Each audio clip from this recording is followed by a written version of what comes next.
La auscultación pulmonar en fisioterapia es un examen físico que utiliza un fonendoscopio para escuchar los sonidos respiratorios en los pulmones. Se realiza de forma sistemática, comparando ambos lados del tórax y evaluando la intensidad, tono y características de los ruidos respiratorios.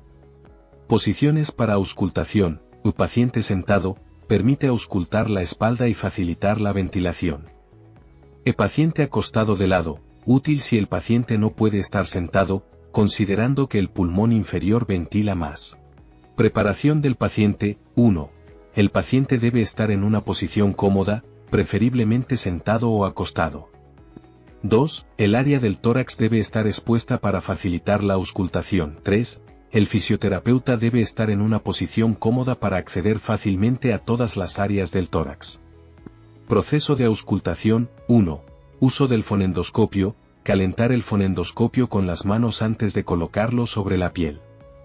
2. Posición del fonendoscopio. Colocar el fonendoscopio en diferentes áreas del tórax, anterior, lateral y posterior. 3. Auscultación sistemática. Escuchar los sonidos respiratorios en cada área, comparando ambos lados del tórax y trabajando de forma sistemática. Desde arriba hacia abajo. 4. Ciclo respiratorio completo. Escuchar al menos un ciclo respiratorio completo en cada sitio auscultado. 5. Evaluación de ruidos respiratorios, o murmullo vesicular, sonido normal de la respiración. O ruidos sobreañadidos, sibilancias, estertores, roncus, soplos etc., indicadores de patología. 6. Comparación.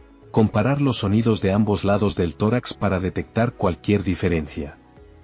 7. Documentación. Registrar los hallazgos de la auscultación, incluyendo la intensidad, tono y características de los ruidos.